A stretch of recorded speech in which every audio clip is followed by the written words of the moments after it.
Hey guys, if you make a common mistake, you may end up spending thousands of dollars on repairs that you may actually not need. Make sure you stay until the end, we'll explain what it is.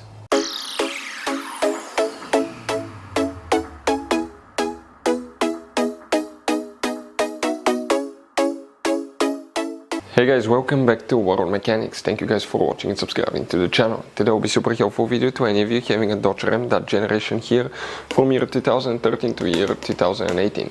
If you have one of those, if you need to find where the window switch fuse is located, which fuse you need to check, where you can guys buy cheap parts, tools, fuses, relays at a good price, quick shipping, that way do not waste money and time. Why it's always a good idea to test fuses and relays, all that will be covered absolutely free for your convenience. Make sure you stay until the end. So, let us tell you a little bit about us guys. Every single car we get here at the garage, we try to make at least 200 to 300 free repair videos. We take them completely apart, we show you how to fix anything like engines, transmission, codes, fuses, bodywork, all that stuff. Why we do all that? Because our mission at the shop is to save you as much money as we can. All we need in return, please subscribe to the channel, like the video.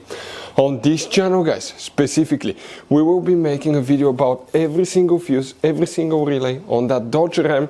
And let's say you're in the middle of nowhere, your fuel pump fuse goes bad, all we have to do, find our video, watch it for a minute or two, replace that fuse, you're back on the road.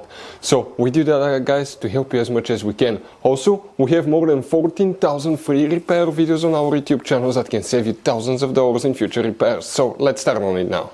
So guys, the window switch fuse, where you can expect to find it, we will demonstrate on this generation Dodge Ram right here.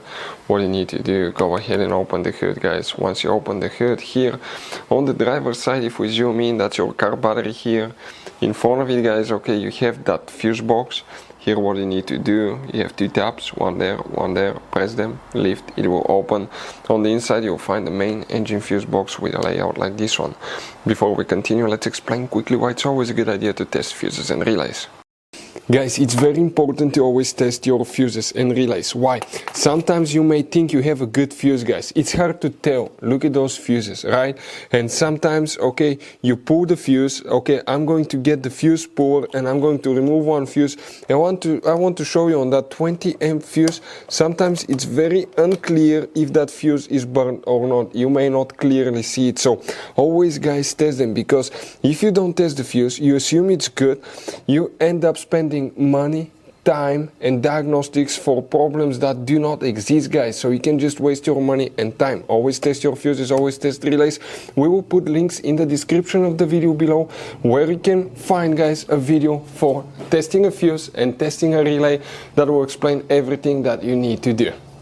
If you guys need to buy any parts, tools for your Dodge Ram, fuses, relays at a really good price, quick shipping, that way you do not waste money and time, we're going to put a link in the description of the video below for your convenience. Please check it out. For the window switch, let's zoom in now guys. Make sure you stay until the end. We want to give you one quick advice so you don't end up being stuck in the middle of nowhere like it happened to us. If you come in that row of fuses here guys, okay, that's fuse 23, 24, then it goes to 65, 66. That's a window switch fuse that you need to check, fuse number 66. That will be the one that you will need to check. So guys, you have all kinds of different fuses and relays. Some of those are very specific, they're hard to find, especially if you're in a small town or in the middle of nowhere. One time we needed a replacement, we couldn't find one and we were stuck in the middle of nowhere for a few days until we got a shipment on the internet guys. So keep some spares in your glove box for a peace of mind. Hopefully guys the video will be helpful. Thank you for watching and see you guys next time.